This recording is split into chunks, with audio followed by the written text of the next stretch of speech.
This is Shelby, And this is Jess. and welcome back to the League of Extraordinary Readers.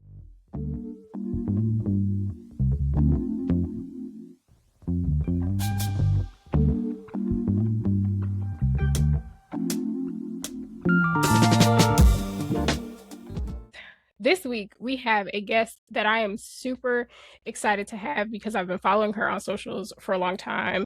And she has some of the best, just regular content about books. She runs marathons. It's super cool. We would like to welcome Danielle. It's Prielipp, right? Did I say that correctly? I did. Perfectly. Perfect. Danielle is a senior marketing director for the flagship imprint of Simon and Schuster, Simon Books, where she has led a wide range of campaigns for authors like Claire Leslie Hall, Amity Gage. Am I saying that correctly? Okay, Sarah Damoff, Sibo Campbell. Y'all know we love Sibo. That's my buddy. Amiko Jean, Anna Dorn, and many, many more. Prior to joining Simon & Schuster, Danielle spent nearly 10 years at Macmillan Publishers, including time at St. Martin's Publishing Group, Macmillan Audio, and in the sales division. Welcome, Danielle. How are you today? I'm great. Thank you so much for having me. I'm excited to talk about publishing with you. Yes, we're so excited to have you. Like I said, I've been following you for a while. We've chatted via DMs because we read a lot of the same things. Have you ran any marathons recently, or are you training for anything? I just recently ran. I did sort of a double header this spring. I ran Jersey City in April, and then I ran Fargo, North Dakota, just a couple of weeks ago. To try to double up on that training. Running is like my weird hobby, and reading is the normal one. The normal.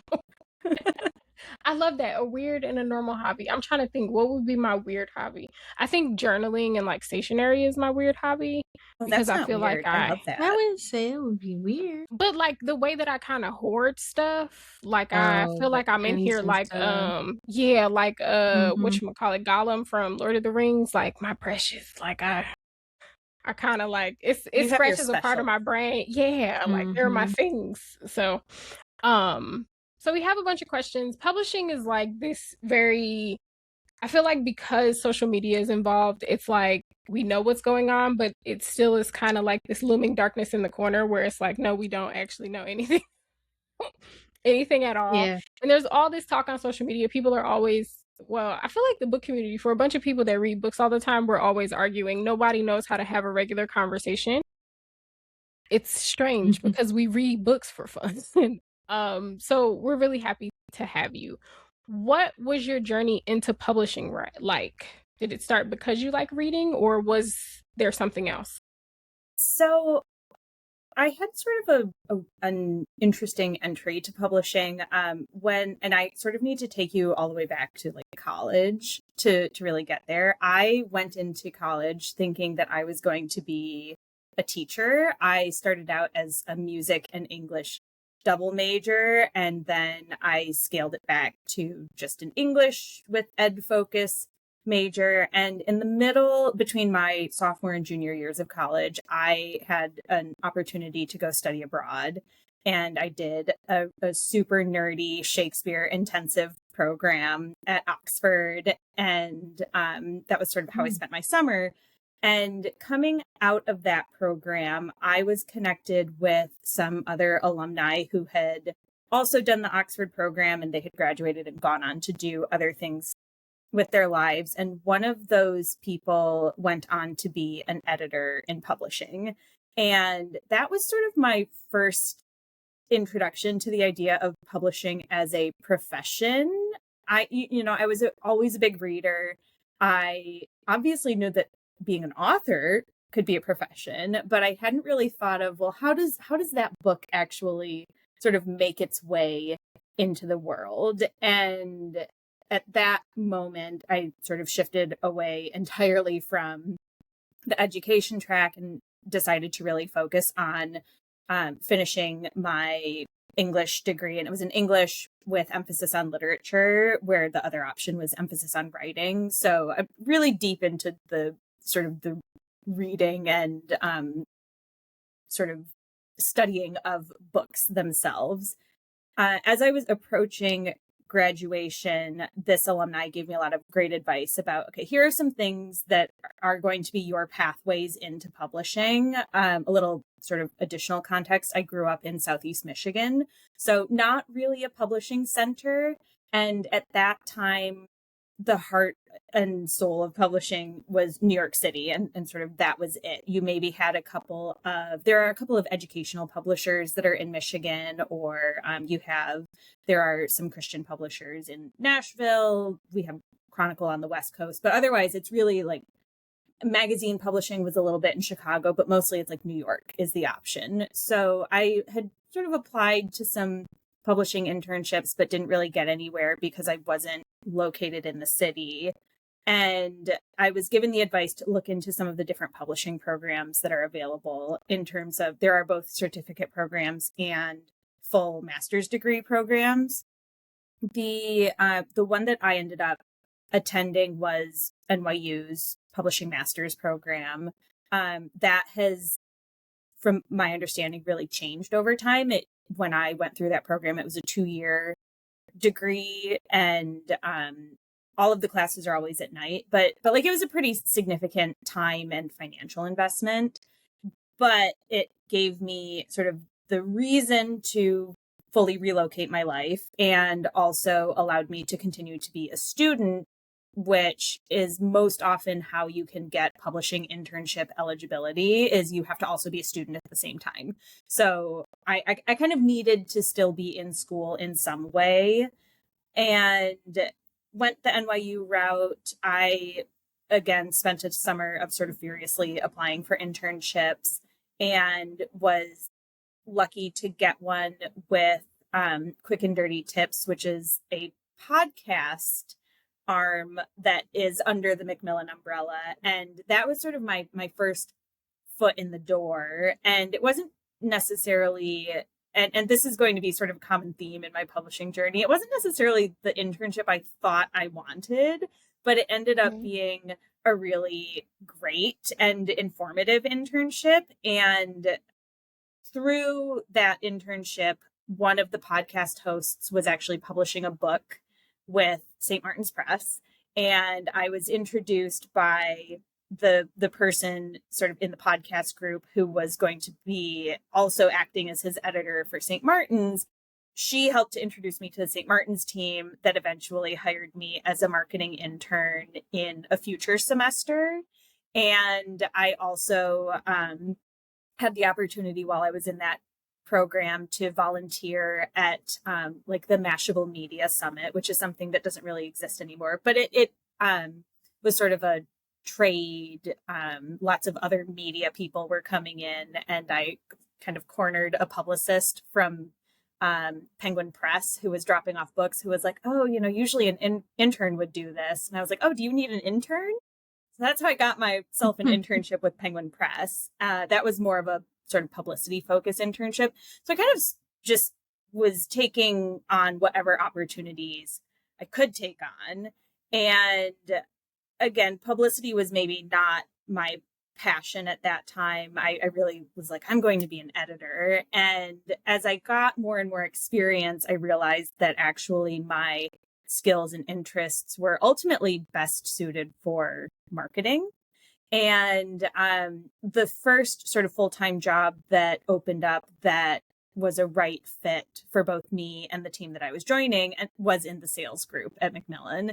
And that, again, like, sales isn't sexy. It's not really the first thing on the top of most people's lists of like dream jobs in publishing, but it was super educational. And I had that role for just about a year, but I learned so much about how the sales force takes what all of the rest of a publishing team is doing, the editors, the marketers, the publicists, and how they take that and go to bookstores and say, this is why you should buy this book. And that sales experience gave me a really natural ability to then transition into a marketing role. I had 1 year that I wasn't at Macmillan. I was over at Time Inc. Books, which was a really interesting experience because they were often taking magazine content and repackaging it. So for example, I worked on a lot of like Southern living cookbooks where they would take popular recipes from many different issues of the magazines and they would package them up in like great Southern summer dishes as like a book that they would sell into stores. Which again, like maybe not exactly what I wanted to be working on, but was a sort of super interesting look into a different part of publishing and gave me marketing skills that I was eventually able to transfer over to my time at Macmillan Audio, which that's where having had that podcast internship became super helpful because I was very honest on the interview. I was like, I'm not really an audiobook listener, but I love podcasts. And I, have worked on podcast content before. And I ended up becoming a huge audiobook listener, which sort of dovetails really nicely with the running hobby because I can also do lots of reading and listening to audiobooks, as you might have seen on Threads, my long run and audiobook of the week. And from the time at Macmillan Audio, an opportunity opened up with St. Martin's. And because I had already been working with that team from the audio side of things, because the audio marketing teams work really closely with whoever the hardcover publisher is to make sure that everybody is sort of working in concert. So it was all sort of building. St. Martin's was, again, another step in the direction of I was back to working on sort of the physical book. I was getting to work on a really exciting mix of fiction and nonfiction, which again, just sort of continued to grow my skills. And eventually in 2022, a role with Simon & Schuster opened up. They were looking for a marketing director to come in. And primarily my focus is on fiction now, but all of the rest of that experience that I had collected before really sort of rolls up into being able to do what I do now really successfully, because I've seen a lot of different sides of publishing and have seen a lot of different ways that a campaign can work. So it's a very long-winded way of saying that it wasn't really a straight line. There were not really like dream jobs sort of became the dream in the midst of it, not as I was applying for it. I think that's inspirational because listening to you, I also went to college I was an English major with a focus on education. Like I thought I was going to be a teacher. And then I remember like doing some of my student teaching and coming home distraught because I hated it. Like, and it wasn't even the kids as much as it was the other teachers and how miserable they were. And I was like, I'm not going to be able to survive that. Like, I don't know. And I wish I would have had someone come to say to me that something like publishing was an option, right? Like, I don't know that that was never, I actually distinctly remember my mentor saying something along the lines of like, everybody picks English because they think it's going to be easy. Like, do something. What are you going to do with English? And now I want to call her and be like, why you ain't tell me that publishing would have been, I could have been. It was an option. I could have been an editor, dang it. Like the kids don't know. I mean, they probably know now, but at least then, like that wasn't even something, they kind of lead us to think that either being a writer or a teacher or a professor someday are our only options if we want to focus on literature. Right. Well, and I think that the thing about sort of either option of the English degree, you can have the literature focus or the writing focus, that really applies to so many different career options these days. I think I graduated college in 2012. So it is sort of, you're seeing a little bit like the rise of podcasts happening or sort of the resurgence of podcasts around that time. You're seeing blogs exploding at that time. You have the rise of newsletters from different organizations. Like the hospital that I go to get my annual physical done, like they have a newsletter that they send, and it's like somebody has to write that, and they're probably an English major. So I think that it historically the specialization was really sold short, and we're sort of in an era where it's more valuable than ever, I think. Right. Yeah, for sure. For sure. Absolutely. So I think somebody will hear that and be like, oh, like even people that want to go back to school and do want to focus on literature, that gives them something tangible to say, like, well, maybe this is an option, even if it wasn't. But I think even for me, like when I think about my career path, like Jess will tell you, I've lived many lives. I've done all sorts of things.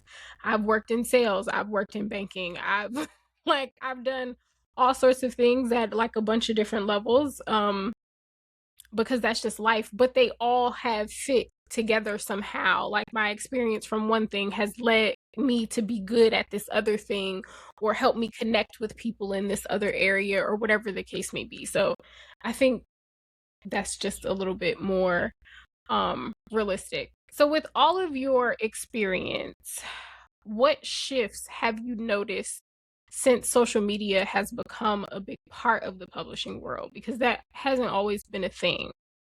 Right. I think it's a really great question. And it's interesting coming from that, following that path that I followed. Social media was a thing when I was entering publishing, but it was not what it is now, where you have this sort of booming economy that can happen just entirely on. So TikTok is its own shopping platform, right? Mm-hmm. At 2012, 2013, 2014, I think consumers or publishers were seeing the value of consumer generated content, but at that time it was more in the form of blogs. Like that's what was really popular. Some of the internship projects that I worked on in that period were reaching out to dark romance was a really big thing then. And so it was like, okay, we have this list of like 100 bloggers who focus on dark romance. We're going to work on reaching out to them to offer them the copies. So fast forward to 2026, instead of reaching out necessarily to people who are primarily bloggers, the focus is on, okay, reaching out to people who are part of the Instagram book community, people who are part of the TikTok book community. Substack is on sort of a meteoric rise right now, right? So it's really just publishers following where the content creators are going. So it was once blogs, it was newsletters for a bit. Social media has grown and I think continues to grow. And that's, I think, where the energy and effort from publishers shifts to follow sort of where that concentration of enthusiasm is. Totally. Love that. I think that's interesting when we're thinking about like how the shift in social media plays into just marketing books overall. I wanted to know, what role does the online book community, Bookstagram, BookTok, BookTube, Substack play in the acquisition and marketing decisions of books that are coming out? Sure. I'll take those as sort of two separate things. From an acquisitions perspective, and my group doesn't do a ton of this, but we're sort of seeing a trend in some imprints in the industry are able to really successfully sort of watch social media trends in terms of indie published, self-published books that are working, that are sort of gaining momentum and word of mouth on social media. And often that's also sort of in connection with the charts that can be seen publicly on retailers. Most often that's Amazon charts are sort of the most publicly viewable, and sort of you're able to differentiate between what's traditionally published and what's an indie publisher. Sourcebooks does a ton of that, where they will work with authors who have previously self-published so that they can kind of pick them up and help them get broader distribution really quickly. So I think that's sort of how social media can advise the acquisition piece of the puzzle. It can also have an influence on acquisition if it's an author who has a significant platform of their own. But I do also want to caveat that, where that's like a nice to have, but not a need to have. And I really, I hate to see authors who feel discouraged on social media when they're excited about what they're working on, but there's this perception that, oh, I won't be able to get a book deal if I don't have a following of some sort. And my sort of number one piece of advice, if you're an author that's sort of at that phase, is like throw that out. Because if the book is great, it will find a home, it will find a publisher, and building a platform can follow if that's something that the author is passionate about having. No, From a marketing perspective, social media, again, it's like I work with plenty of authors who have no social media presence, but who would like to grow their social media presence, or they don't have a social media presence, and that's not really an sort of interesting, appealing avenue for them to spend their time. So we try to work really closely with them to give advice if they want to build that platform, or it's part of marketing and publicity's job to, I think, create that awareness for an author who doesn't have the platform, and sort of be the first people who are spreading the word of mouth. And then the hope is that it will catch on with readers like yourselves, and then you will be the next wave of people who are spreading the word. And I think sort of the most valuable tool that anybody has for any product, whether it's book or the shirt that you're wearing, the shoes that you buy, the bag that you carry, is a personal recommendation from somebody else who says, I bought this and I loved it. And that and social media has just made that sort of sharing of recommendations so much easier. It's not limited to you and your book group. It can be right, or like you and your family. It's you and like some random person from Japan that follows you haphazardly. Exactly. Now knows about, Sibo Campbell's book that they would have never found on their own. It, it's a the truly reach like global. Right. Yeah. It's a shift. Like, it really has changed how we receive books, get books, recommend books. Like, it's a totally different experience than like probably when you started in 2012 to now. It's like it's a whole different thing. Because I remember, like, even if I wanted to find reviews, I definitely was looking at blogs, or I was definitely going into Barnes and Nobles and looking. And, nowadays, like, well, around then, Oprah's book club picks was like a big thing. Like, people would be looking at that. So it's like a totally different, like, we have the platforms, like, to do the work and get it out. So I think does it make your job in a sense easier, or is it harder sometimes to market certain books? I'd say both easier and harder. Easier from a sense of you can connect with just about anybody anywhere. Harder because there's so many. It's taken the volume and sort of turned it up by 100, right? There are just I think that we could have a team of 10 people working just on social media outreach, and we still wouldn't reach absolutely everybody that we wanted to, right? So it sort of makes it more challenging from that perspective.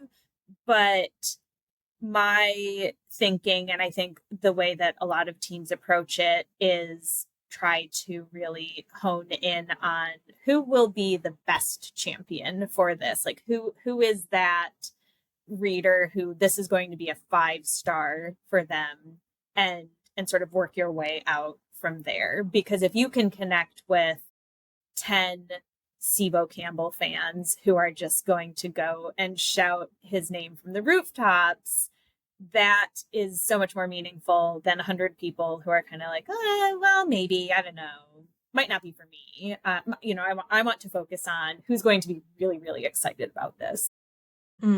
No, it's so funny talking about Sibo. I actually have a content idea because I went to see Elizabeth Pryor last night because her book is under Simon and Schuster. Yes, yeah. And Liz is another one of my authors. She's awesome. It was so great seeing her, and her younger sister, who is known as Baby Pryor, was there, and they look so much like their dad. Like, it was kind of creepy. No, the family but resemblance runs very deep there. yeah. Mhm. And like, as a girl that looks like her daddy, I was like, oh, I get it now. Like, looking at them, I understand what people see when they look at me. Me too. But it made me realize, like, things that people don't understand about Sky Full of Elephants, they might get it after reading something Yeah. we said. Something we said might help them understand Sydney and Sky Full of Elephants way more. Yeah, that's a Because really Liz is excellent. a living depiction of Sydney. Like, she is Sydney. She is Right. fighting Like all the Liz things that was, you know. Absolutely. Liz talks about having grown up with her white mother, and she describes the playground interactions that Yes.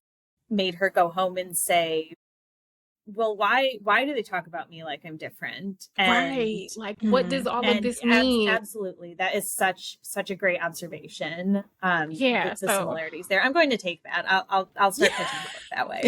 Thank you. Thank you.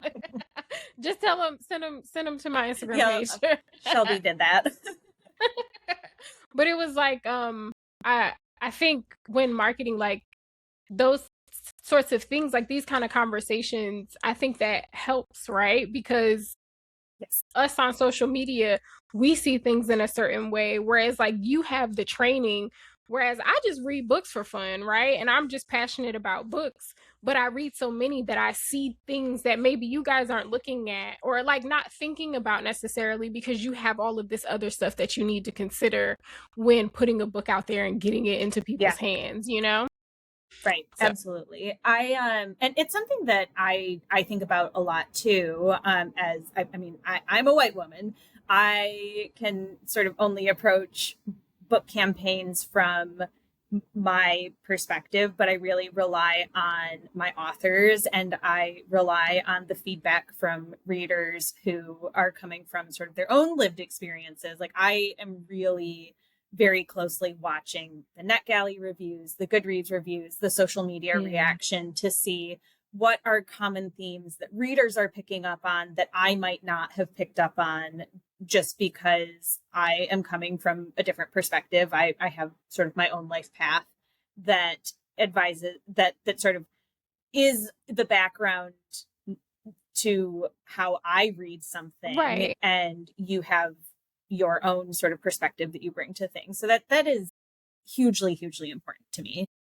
That makes us, I can speak for Jess and I on this, that makes us feel good, because I think sometimes what I try to do, a lot of the reason that like I have a book club and I wanted to have this podcast is because I do want to encourage people to read, but I also want to encourage them to shift their perspectives, right? Like, if I can get you to read diversely, everybody's not going to be able to afford to travel all over the world and to talk to everybody from every country and every neighborhood and whatever the case may be, but I can get you to read books from different people to see that, one, we're maybe not as different as you think, but also to show you what our differences are so that you can consider these things when you're out living in the world, right?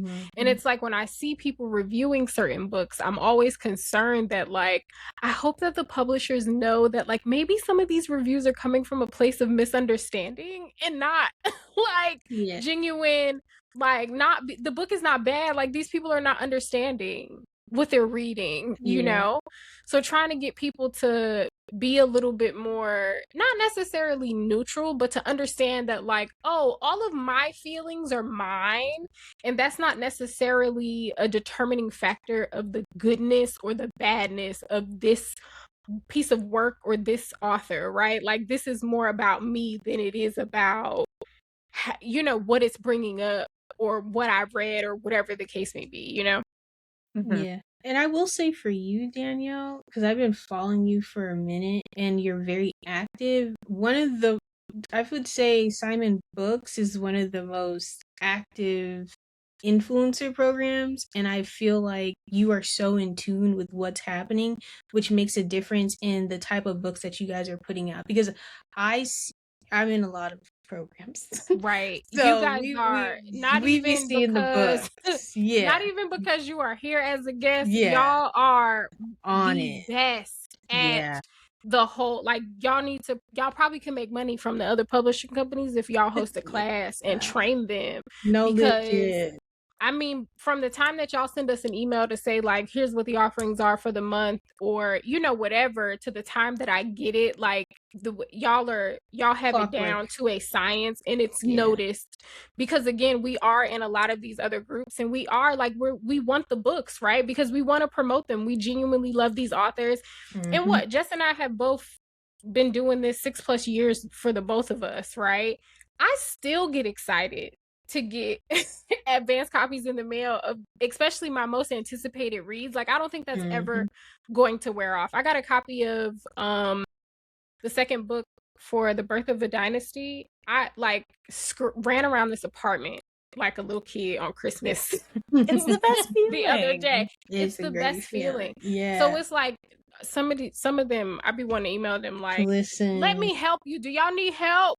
Like, I'd be like, there was one imprint that put out they put out an influencer program. Shelby, you may know who I'm talking about. They put out an influencer program, and it just was not rolled out well. And I was thinking to myself, man, they should really take notes from Simon and Schuster, because the way this is not, and then they just went dark. I haven't seen them all year. Haven't answered, like, no, they were like, some people got acceptance emails, some of us got rejection emails, then we got acceptance emails saying that you wasn't supposed to get the rejection, you were supposed to get the acceptance. Then they sent one email with offerings. I don't even know if anybody, like, whoever responded to that, I don't even know if people got books, and then they just went dark. There was nothing else. Well, I'll say thank you for the compliment on Simon Books, because it's a lot of work, and I'll extend some sympathy to the unnamed publisher sort of struggling with their influencer program, because I being on this side of it, and I have helped to launch a couple. This is not the first time that I had to sort of launch from scratch an influencer program, and it's a huge effort to put these things together. It sort of, from the outside, it might seem like, oh, well, it's just a form. And really what it is sort of months of prep work to work with not just the marketing team, but we also have to work with our legal team to make sure that we are sort of, we really like to collect a lot of personal identifying information that it gets like really deep into. We're asking you about your race or ethnicity. We're asking you about your sexual orientation. Like, that's very personal information that we want to make sure is protected, but is also like hugely important to us, because it helps me to be able to really effectively build a list for somebody like Elizabeth Pryor, so that I could be really thoughtful about who do I want to reach out to for something we said, who do I want to sort of build this list around and sort of have be my champions. And that applies to sort of copy and paste that over to every single author that I'm working with. If I'm working with a queer author, I want to try to prioritize queer reviewers, because they're going to be sort of my A team of champions for it. And that's not to say that a really like wide range of readers wouldn't love any of the books that we're putting forward, but the starting point, if it can just be, these are the people who are going to love it. Right.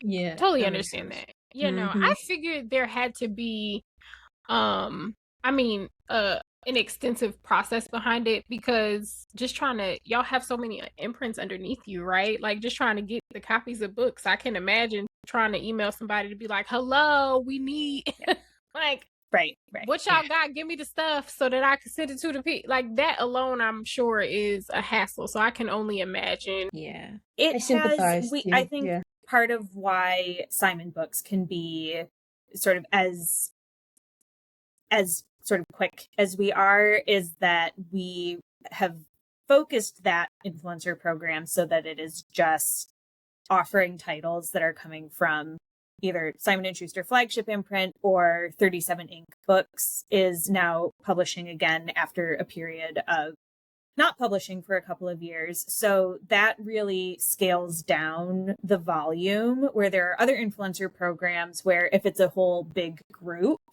and they're offering books for every single imprint under that group, and it's 5 or 6 or 7 imprints, that then becomes, I think, sort of an overwhelming volume for that team or the multiple teams of marketers who are working on that. Right. And I really appreciate sort of being able to focus on just sort of this immediate group of books, because it really lets, I think, every author get to have their moment to shine.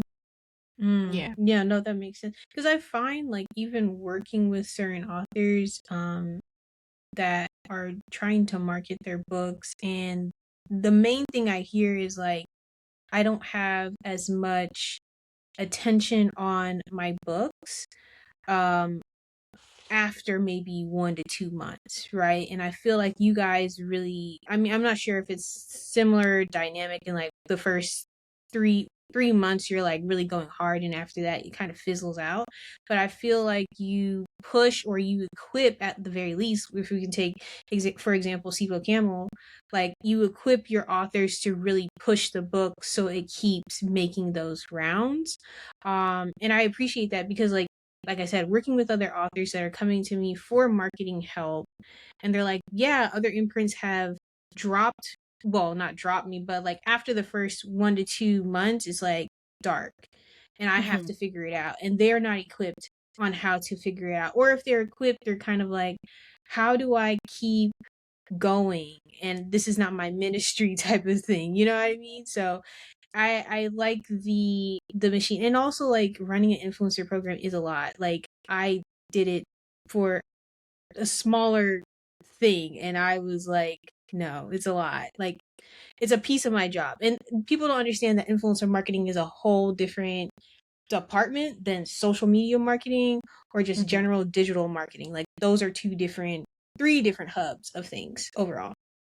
Right. Yeah. And if you look at a publishing marketing division compared to a marketing division for sort of insert other media or, other sort of corporate entity here, that corporate entity often has the influencer marketing person, the social media marketing person, the sort of direct to consumer, advertising person. And in a publishing house, very often that is one person for 10 to 13 or 15 authors in a season. Shoot. That's a lot. There are 3 seasons in a year. Right. So it's like you start to take the volume of books that any one person, any one individual is responsible for, and that add in, that person is responsible for, I communicate with people in the inside of the building. So I am in constant contact with my editorial colleagues, with my publicity colleagues. I'm talking with production sometimes if I need to get galleys made on a different timeline for some marketing opportunity, or maybe I need to get something rushed for me. I am working with my sales colleagues to make sure that they have everything that they need. And that's just the people sort of inside the publishing house. Then I am working with an author and their agent. And if that author has sort of brought in any help, I'm working with that author's team. And again, I'm working on 10 books that are going to publish between now and October, say. Right. And we've also just started thinking about, we're going to be announcing our first group of 2027 books next week. So I'm also thinking not just about books that are going to publish this year or that have published earlier this year. You're already into 2027. Right. But I'm also still working on some things that published a year or 2 ago, because they are still selling and there are opportunities for them. So it's, I can see where there is a perception from authors that nothing is happening for their book anymore. But that is less that things aren't happening, and more that it's maybe just not being communicated with the same frequency that it would have been communicated in sort of the heart of their campaign. Wow. Well, you guys don't, like, for me, I worked in advertising for a couple of creative agencies under social media. And for what I noticed after, like, I've done 2 agencies and I worked in-house and stuff like that. But nonetheless, the first time I was laid off, I started to see, like, a lot of companies were downsizing to, like, pretty much utilizing one person. So, like, in my experience, the first agency I worked for, it was 5 of us on one project all the time. So, like, it'll be a team of 20, but all of us are divided and had different forms. So I would be maybe community management, somebody else would be strategist, and somebody else would be the producer, X, Y, and Z. So you guys pretty much are running it as not a one-man show, but maybe 3 people are splitting up all those dividends of what I just talked about. So, like, one person is doing all the creation of the marketing materials for the social channels, another person is doing the digital, and you guys are all doing all of that just as a small team. Right. We have support, and this varies a little bit from publisher to publisher. So I'll talk just about sort of how it works for me right now in my day to day. We have an ad promo group that they will do some of the asset creation in terms of if we need creatives for an ad campaign that is going, maybe it's going to be display ads on websites. They'll handle that part of the asset creation. But if an author needs an image to post on their social media, so for the announcements that are going to happen in the next couple of weeks, if the author isn't sort of savvy on Canva or, one of the other sort of simple design platforms, then that creation of a social media graphic comes back to me. And so that can be like the smallest part of my job is like on top of everything else that I might be working on. I'm also putting together a cover reveal graphic, or maybe it's a graphic to promote upcoming events for an author, it's all valuable work, but sort of scaled up against any other sort of marketing work that I might be doing in terms of like strategy or something. Right. Strategy, creating influencer lists and reaching out to people. NetGalley is a huge part of what we work on. So it can be spending an afternoon going through approvals. It can be pulling together lists of people to reach out to with widget invitations. And so there's a lot of really sort of granular work that goes into the greater whole of launching a book into the world. Oh yeah, no, that makes sense. Because, like, and do you guys outsource to like any advertising companies or nothing? Like, you're like everything's in house for the most part. Not typically. I think for the most part, and again, I can't speak for everybody, but as far as I know, in my experience, generally there's an internal advertising team. Sometimes it's that an imprint has their own advertising team, and sometimes it's that there's a corporate advertising team, and that is then divided in this group of people works with these 3 or 4 imprints, that group of people works with 3 or 4 imprints. So it's sort of a lot of work getting done by smaller groups of people, but it has to encompass, all of the books that you're publishing at any given time. Gotcha. I guess my next question for you is, like, as creators, like, me and Shelbey promote diverse reading like all the time. And what opportunities do you see for creators and book influencers to partner with publishers? Obviously outside of maybe arcs and reviews, but like what other opportunities do you foresee in the near future or now? What I've been seeing more of are creators like yourselves who are sort of doing series of Instagram live conversations, whether that's with other book content creators or whether you're sort of branching out into doing author interviews. I think that those can be really interesting because it's not just the live in that moment, but there's also the opportunity to have that conversation live in your reels after the fact, if you do it on Instagram. And I think that can be really sort of great long-term visibility. We're seeing lots more people that are getting set up on Substack and they're doing the Q&As there.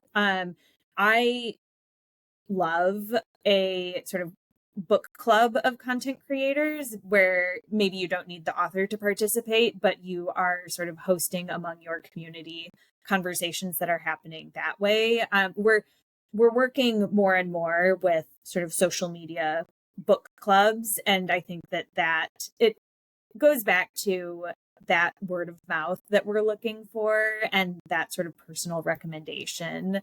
The book mail post is great, but my focus is always on what is engaging, and I think that it's that conversation, that community that happens through some of these slightly more involved things that creators can do.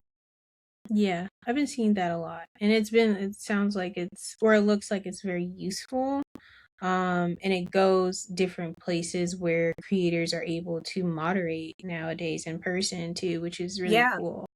Yeah, I think that we'll see more and more of that happening for the creators who are sort of interested in being in community in person and being the conversation partner for events, because historically it was, author needs to find another author to talk to, or publisher needs to find another author for this author who we're launching to be in conversation with at a bookstore. And I think that you can have equally great and thoughtful and engaging conversations when pairing an author with a book content creator who is just a big reader and a great interviewer. And my sort of recommendation for authors when it comes to content creation is like, do what feels natural and good to you, because that is what's going to end up being the most engaging. And I think that same advice applies to book content creators, where it's like, okay, maybe an IG live is like not your jam, but you would be so comfortable with popping into your local bookstore to sit down with an author in front of a small group of people for an hour. I think that making it known to publishers that you're interested in those opportunities is also really important, because if you don't sort of raise your hand, we don't know. For sure. Okay, this is me raising my hand. Noted. This is me raising my hand. Yeah. Well, and that also, again, the reason that we collect so much of that information about like, where do you live? What do you like to do? That also helps with saying, okay, we're sending an author to Dallas, Texas. Who do we have in Dallas, Texas who might like to either attend this event, or do we want to ask them to moderate the event? So it's really, I think it can feel a little bit overwhelming maybe when you look at a publisher's form and it's like, why do you want all of this information? And it's really to help make informed decisions and try to sort of match people with things that will excite them and opportunities that will feel like a value add. For sure. Oh, yeah. I'm always telling all of my author friends, like, y'all could just call me. Like, I'll come and sit and talk to you about whatever. But yeah, I think that'll help people fill out some of the forms correctly now that they know what you need the information Fingers for. Crossed. Last question before we get into audience questions. Recently there is a lot of talk about inclusivity for creators in paid partnerships with publishers. And like a lot of us, especially Black creators, they feel like they're left out a lot of the time when it comes to paid partnerships, or if it's a creator that has maybe 110K followers that's Black, they're generally the ones that publishers go to. Do you foresee this landscape shifting to offer more paid partnerships to creators, especially for more micro and nano influencers? So my thinking on this, from the sort of marketing and advertising perspective, is that publishers are always going to, at the end of the day, be guided by engagement and the potential return on investment that they think is going to come from any partnership.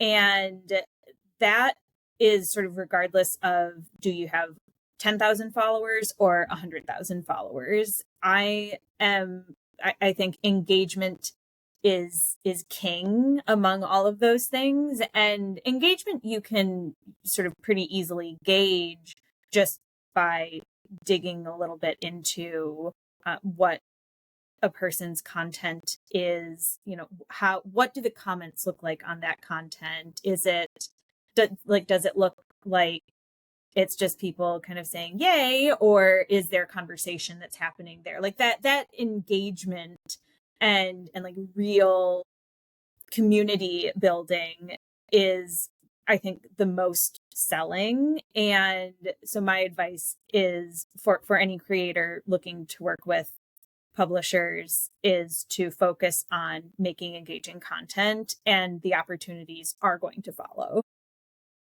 Okay. Cool. And do you want to hop into audience questions, Shelby? And Sure. So the first question that we have is, someone wanted to know the breakdown of the benefits and the setbacks of traditional publishing versus indie publishing. That's a good one. I've not ever worked with any indie authors. I know that there are some publishing professionals that sort of branch out and end up doing, or maybe they transition to doing support for indie campaigns. But from a sort of high level perspective, the biggest difference between traditional publisher and self-publishing is going to be the team that comes with a traditional publisher. So you get the editor, you get the production people, you get the copy editor, you get the marketer, the publicist, the sales force, right? You have this huge group of people who are now invested in the success of the book. And that's, I think, the biggest thing, which an indie publisher can have, or a self-published author can hire any of those sort of support people. And if we're looking at sort of big five publisher versus independent, smaller press publishing house, it's still going to be two great teams of people.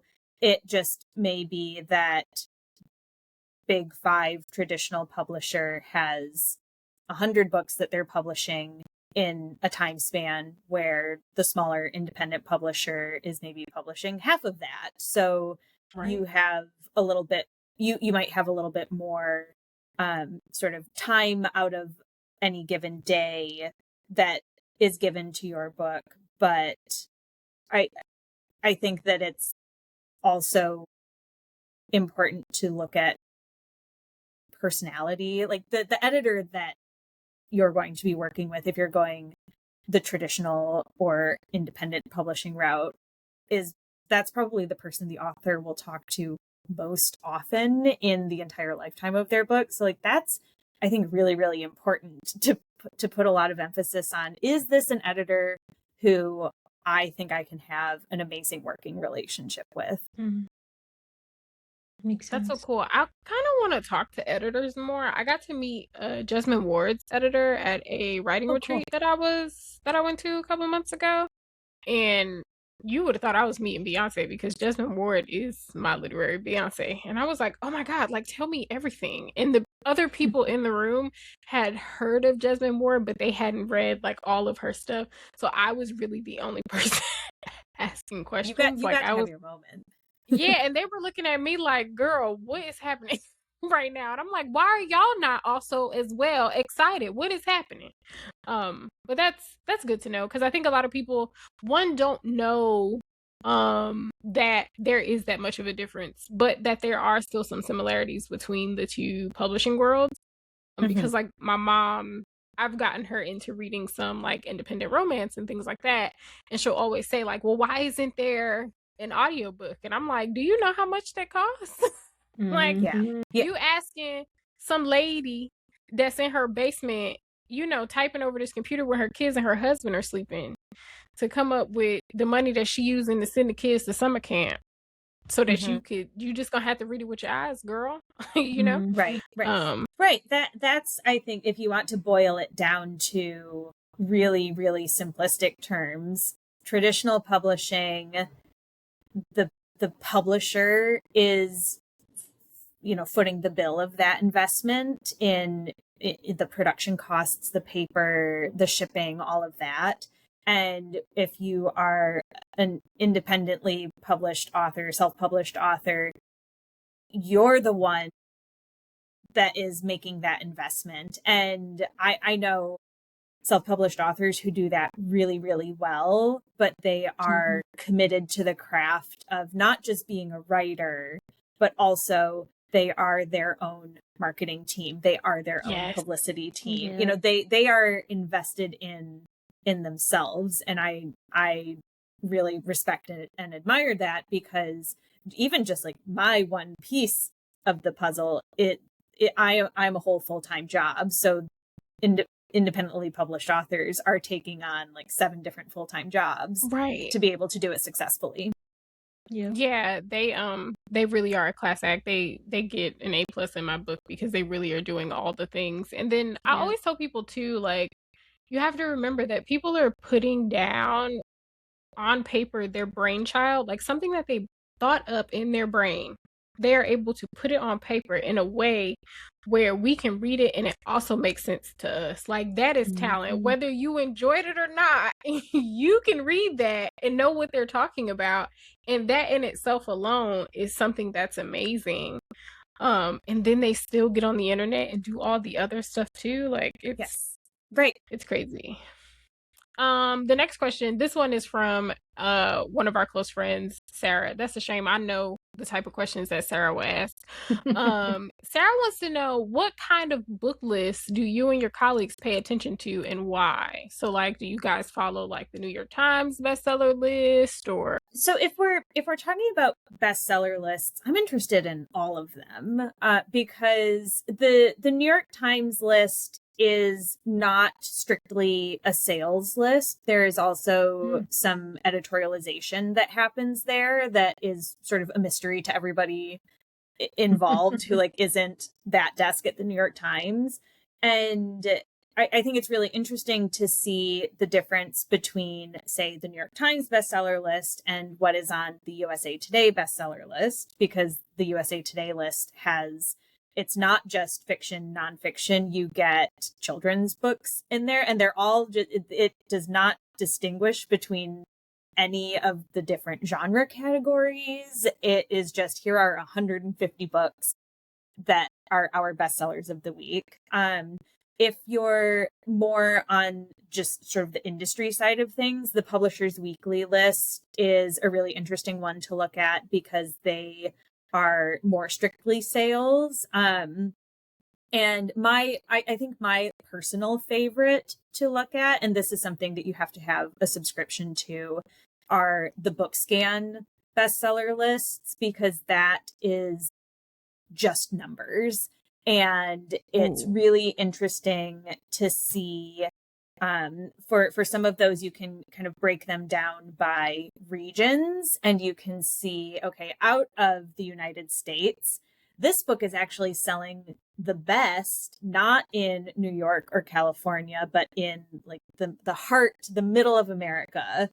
And I always think that that's really interesting to see the differences in how maybe the South is buying and what are top books there compared to the Northeast, compared to the Midwest or the mountains and plains. So I think we're looking at them all. And I also, there is a list that sort of, I had only seen it once before, but the National Association of Black-owned bookstores sort of has their own bestseller list that, of course, piqued my interest because Sky Full of Elephants was on there as one of the 2025 top sellers. And I thought that was a really interesting list to look at because those stores are such a sort of growing presence. The sort of specialty store, oh, there you are.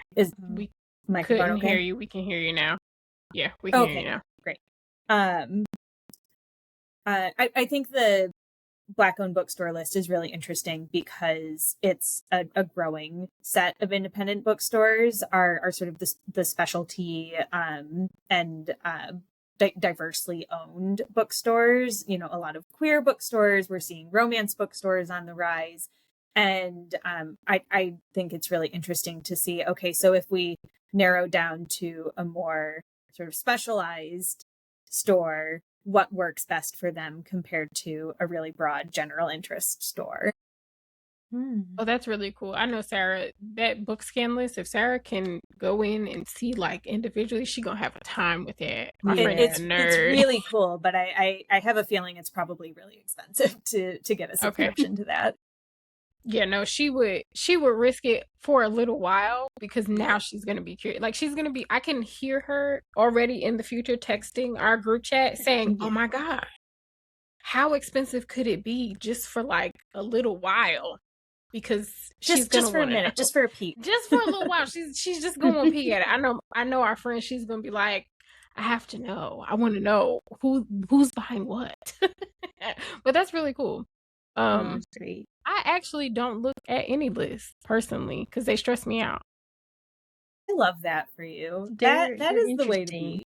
Yeah, I look at some, but not all. But I did see the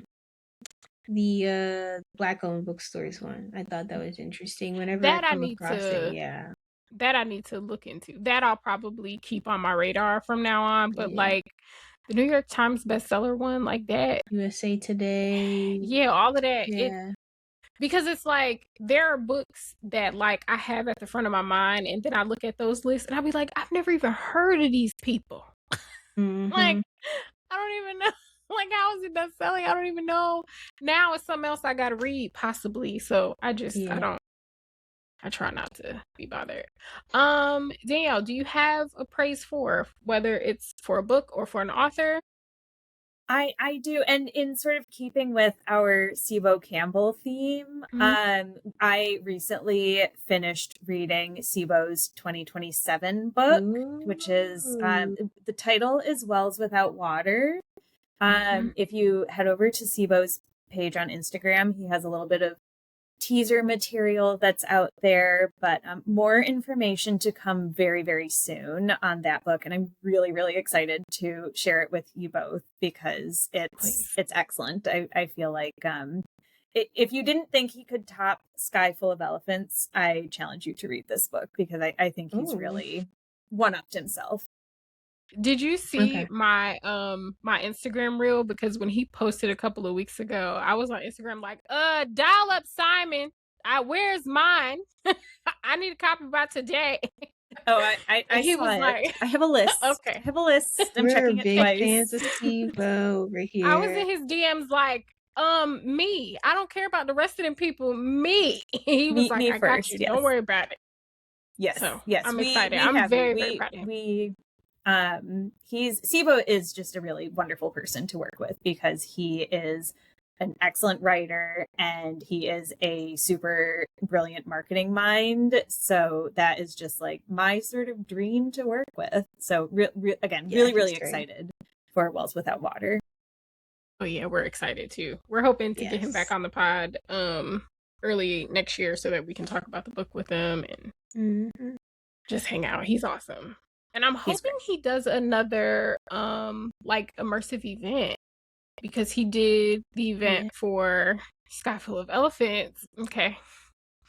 I'm hoping I want him to that's come a back thing. for a brunch too. I hope Yeah. that comes back. Yeah. Whatever he does, we need to get Jess in New York for it, because that was, I was like texting her pictures and videos all night, like, oh my God, oh my God, oh my God. So Again, but yes. he's just a brilliant marketing and events mind. And he's so kind. Like, he's so kind, he's so humble, and he has the most positive form of groupthink ever, because he's constantly thinking about community. And everything that he does, he is thinking about, well, how do I take everybody with me? And that is like the best all the time. The best thing. When he said he was gonna fly from London to LA for my brunch that I did, I was like, are you sure? I don't got the budget. Are you sure? He was like, no, I'm going to make it. I need to do this. I was like, every time I've like run something by him, like, oh, I'm thinking about whatever, how can I help? What do you need? Like, he's very nothing but the generous best. with his time. Yeah, he's super awesome. So Danielle, let us know where everybody can find you on socials. I am at Book Pub Gal, pub like a brew pub or public publishing. And thank you so much for having me. This has been fun. You're welcome. Thank you. you. For everybody, y'all, we'll see you next week. Y'all can find us or email us at the League of Readers pod@gmail.com, or on Threads or Instagram at the League of Readers. And we will see you next week. Bye, guys.